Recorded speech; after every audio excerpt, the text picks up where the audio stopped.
Paris, 18 juin 1980. La presse annonce l'assassinat d'un savant atomiste égyptien. Le professeur El Mechad a été retrouvé mort à l'hôtel Méridien, près de la Porte Maillot. Les indices sont minces. Pas d'arme du crime, aucune empreinte, pas de traces d'effraction. Crime crapuleux, affaire de mœurs, espionnage, mystère. Le même jour, à Jérusalem. Alors que la presse française échafaude toutes sortes d'hypothèses, la radio publique israélienne est visiblement très bien informée. Elle donne même ce qui pourrait être le mobile du crime. La victime était l'un des rares Arabes faisant autorité dans le domaine de l'énergie nucléaire.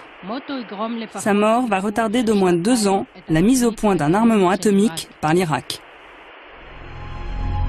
Israël a-t-il demandé au Mossad, son service secret, d'abattre en plein Paris cet homme clé du programme nucléaire irakien? Les agents israéliens ont-ils opéré sur le sol français en toute impunité? Pour la première fois, des témoins de cette affaire parlent. Révélation sur cette guerre de l'ombre menée par l'un des services de renseignement les plus redoutés du monde.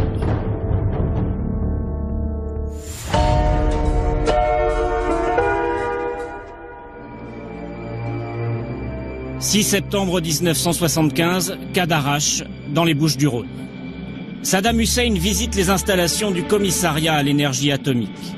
À ses côtés, le Premier ministre, Jacques Chirac.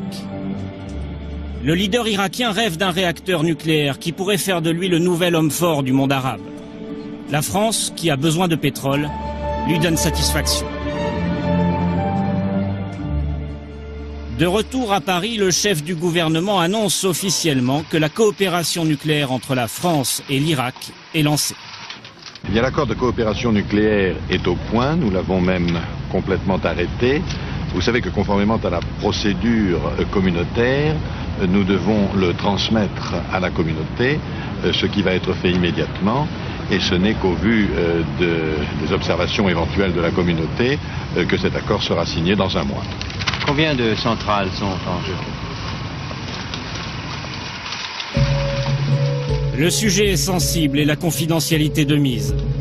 Voici ce que la France vend à l'Irak pour 1,2 milliard de francs.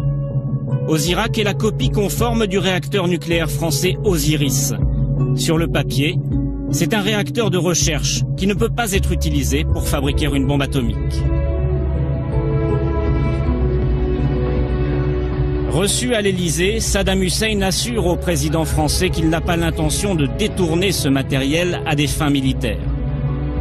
Mais le jour même de sa rencontre avec Valéry Giscard d'Estaing, le leader irakien dévoile son véritable objectif dans un entretien à ce journal libanais. L'accord avec la France est le premier pas vers la fabrication de l'arme atomique arabe. À 3500 km de Paris, Menahem Begin, le Premier ministre israélien, sonne l'alarme. Leader de la droite dure, il est déterminé à défendre coûte que coûte la sécurité de l'État juif, entouré de pays arabes hostiles. Arié Nahor, ici à gauche, était à l'époque son plus proche conseiller. Il se souvient de l'inquiétude de Menahem Begin au sujet d'Osirak. Begin nous a dit: hier, quand je suis rentré chez moi, j'ai vu des enfants jouer dans le jardin. Et je me suis dit à moi-même, nous ne devrons jamais permettre à ce salaud d'infliger à ces enfants qui vivent ici ce que d'autres enfants juifs, d'autres petits Shlomo et Sarah, ont vécu là-bas.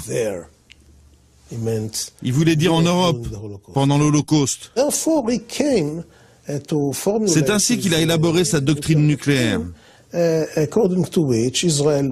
Selon cette doctrine, l'État hébreu ne laissera jamais aucun pays ennemi, ceux qui ont juré de détruire Israël, produire ou utiliser des installations nucléaires. À l'ambassade d'Israël à Paris, les diplomates s'activent. Ils s'efforcent de convaincre les Français de renoncer au projet Osirak, qu'ils ont rebaptisé au Chirac. Mais ces efforts diplomatiques n'aboutissent pas. Il faut trouver un autre moyen de contrer les ambitions nucléaires de Saddam Hussein. C'est alors que le Mossad entre en action.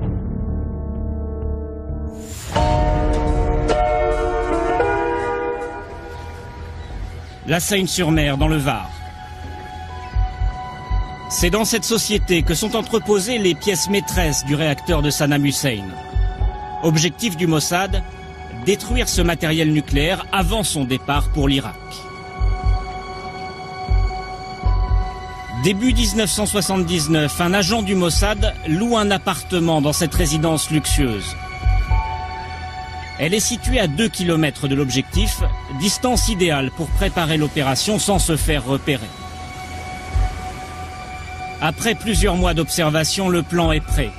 Le sabotage est prévu dans la nuit du 5 avril, 4 jours seulement avant l'expédition du matériel à Bagdad. Cet homme s'appelle Gad Shimron. À l'époque, c'est un agent opérationnel du Mossad. Il n'a pas participé directement à l'opération de la Seine-sur-Mer, mais il sait comment elle s'est déroulée. Dans la nuit du 5 au 6 avril 1979, l'opération est déclenchée. Pour pénétrer dans l'entreprise, les agents du Mossad doivent détourner l'attention des 3 gardiens qui surveillent le site. Le service secret utilise alors l'une de ses techniques habituelles. Il envoie sur les lieux une jolie femme. Au milieu de la nuit, ils ont monté une véritable scène de cinéma. Une très belle fille blonde manque d'être renversée par une voiture. Et elle commence à injurier le conducteur. Et du coup, tous les gardiens sont très occupés à regarder ce qui se passe dans la rue. Pendant que les gardiens observent la scène, un commando s'introduit dans le hangar numéro 3. Un bâtiment de 500 mètres carrés dans lequel est stocké le matériel irakien. Les artificiers placent leurs explosifs, munis de retardateurs.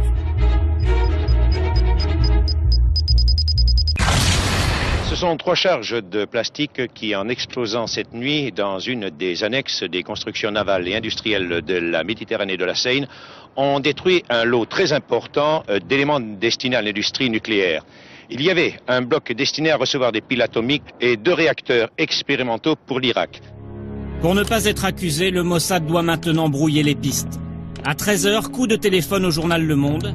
Le sabotage est revendiqué par une organisation écologiste dont personne n'a jamais entendu parler. Je pense que d'une certaine manière, ça montre l'esprit créatif du Mossad.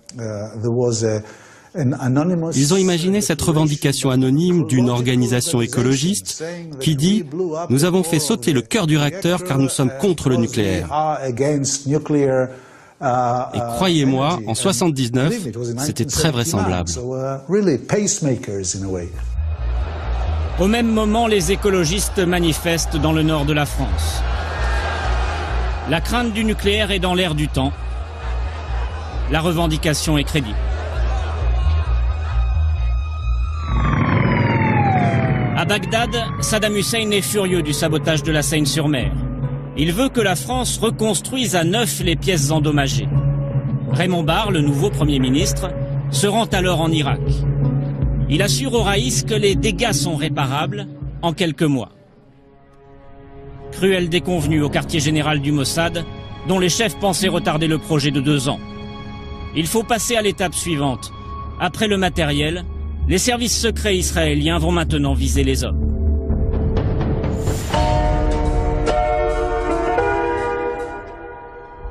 Le professeur El Meshad, 47 ans, est l'un des hauts responsables du programme nucléaire irakien.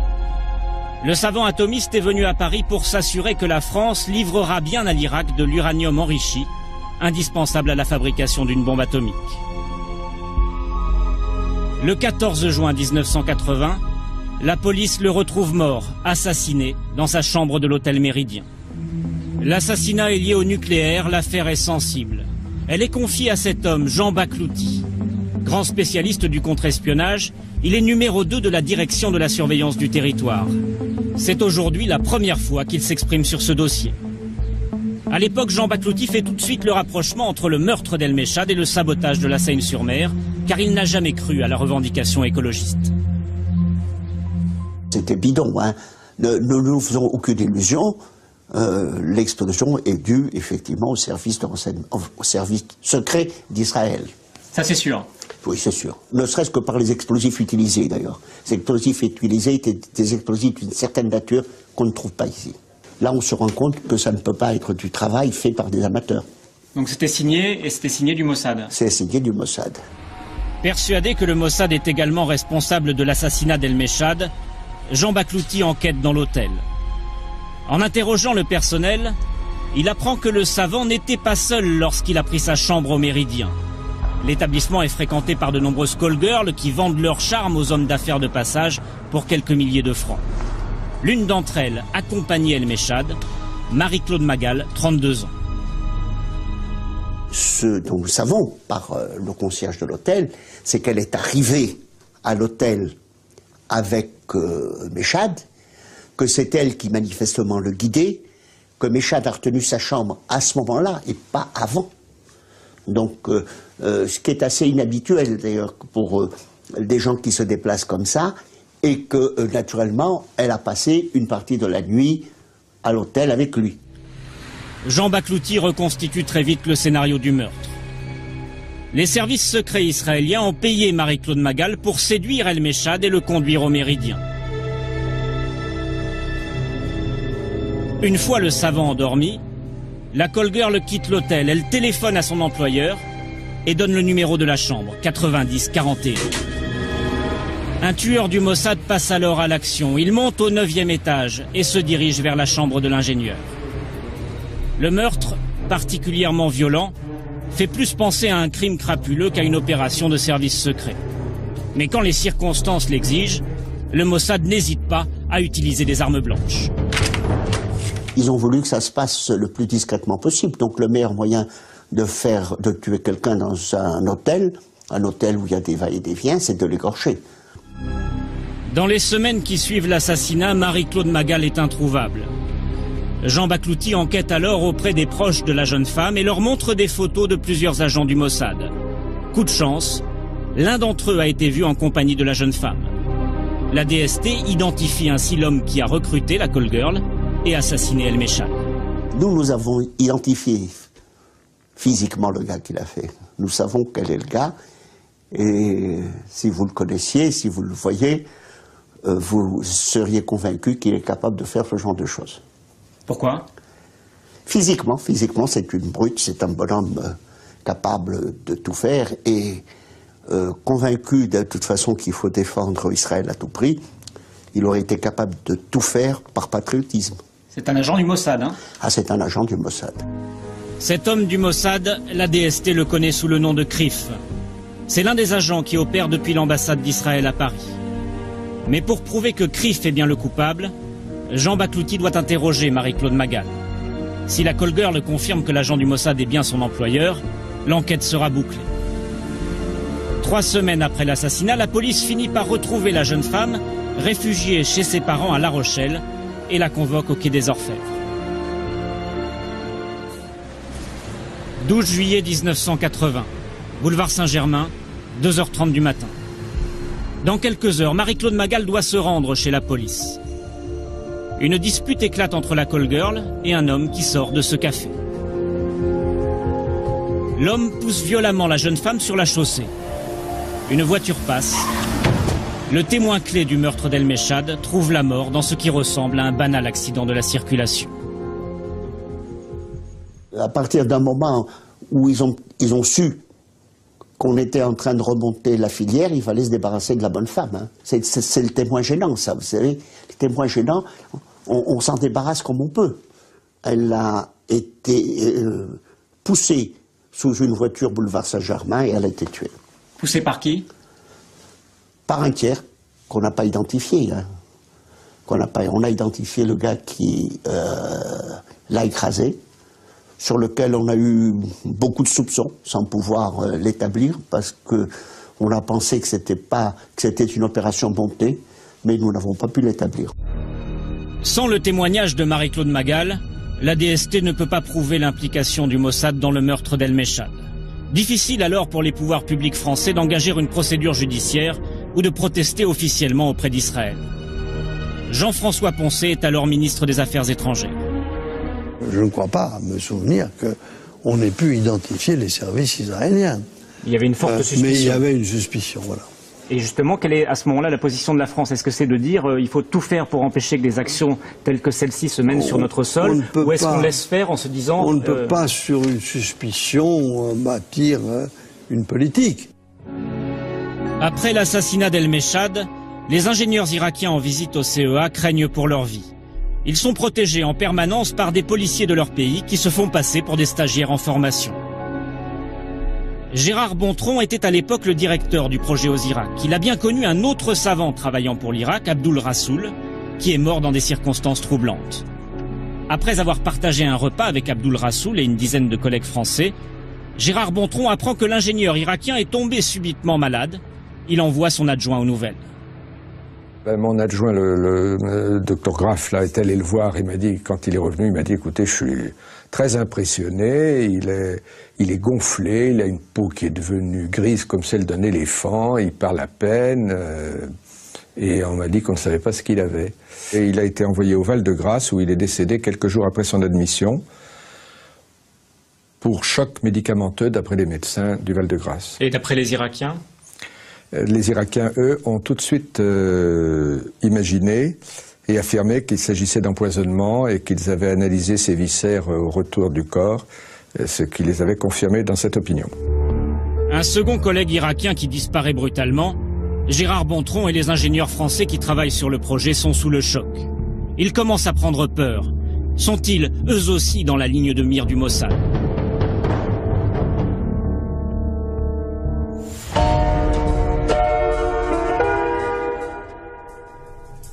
7 août 1980. Une rue de Saint-Germain-en-Laye en région parisienne. Un mois et demi après l'assassinat d'El-Meshad, une bombe explose devant un pavillon. Comme le prouve un coup de téléphone de revendication, la personne visée est Jean-Jacques Graff, l'un des responsables du projet aux Irak. Mais les artificiers se sont trompés de cible. Le propriétaire du pavillon s'appelle bien Jean-Jacques Graff, mais il est libraire, sa femme esthéticienne, et ils ne connaissent rien à la fission nucléaire. L'erreur est grossière, mais le message est bien reçu. D'autant que la guerre psychologique ne s'arrête pas là. Après cette explosion, une cinquantaine de lettres de menaces est adressée aux ingénieurs français. Parmi les destinataires, Gérard Bontron, le directeur du projet. J'avais déjà reçu 2 lettres au moins à mon bureau de Serbag. J'avais reçu aussi une lettre personnelle de menace à mon domicile. La lettre reçue par les ingénieurs français est explicite. Nous apprenons que vous vous apprêtez à repartir pour l'Irak pour suivre les travaux de construction de la bombe atomique au service de l'infidèle sanguinaire Saddam Hussein.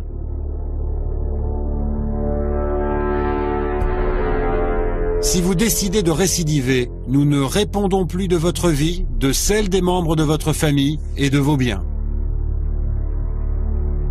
C'est une bonne méthode pour empêcher les ingénieurs français d'aller en Irak. Vous n'avez pas besoin de les tuer, vous envoyez juste une lettre. Finalement, c'est très humain. Les lettres sont signées du Comité de sauvegarde de la Révolution, un groupe islamiste inconnu. Là encore, comme après le sabotage de la Seine-sur-Mer, il s'agit de brouiller les pistes en faisant croire, cette fois, à une action islamiste. Mais lorsqu'ils passent aux menaces téléphoniques, les agents du Mossad ont du mal à se faire passer pour des terroristes arabes.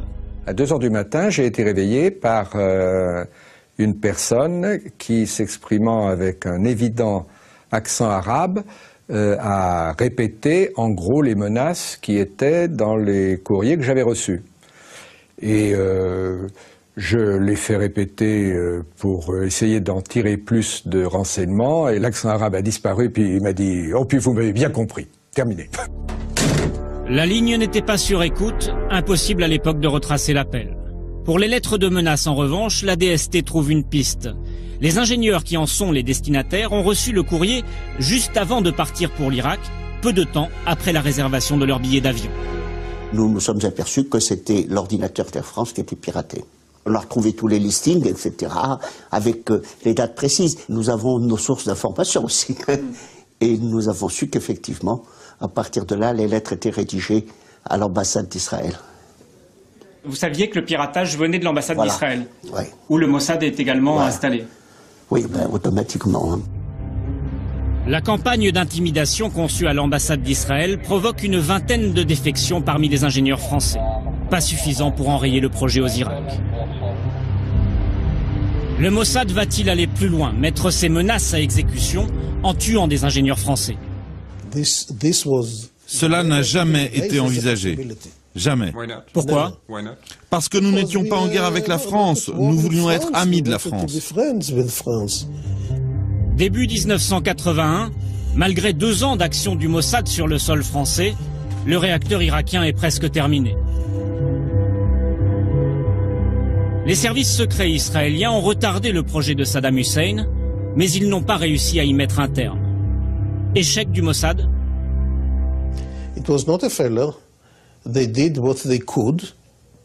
Ce n'était pas un échec. Ils ont tenté tout ce qu'ils pouvaient. Et quand ils ont constaté qu'ils n'avaient plus d'autres moyens ou d'autres idées pour retarder le projet irakien, ils en ont informé le Premier ministre. À ce moment-là, Menachem Begin nous a dit « Le Mossad a fait ce qu'il a pu. Il faut maintenant employer d'autres moyens, une autre stratégie. » Une autre stratégie.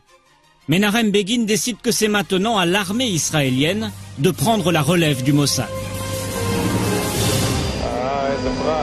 Le 7 juin 1981, il lance un raid aérien sur Osirak. Nous sommes à bord de l'un des 14 chasseurs bombardiers qui se dirigent vers le réacteur irakien, à 1000 km de Jérusalem. Le pilote informe ses supérieurs de sa progression.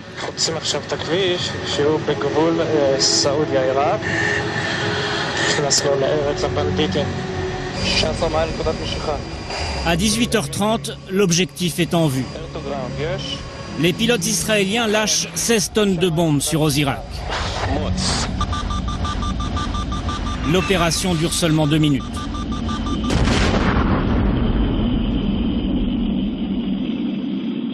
Un ingénieur français de 25 ans est tué lors de l'attaque.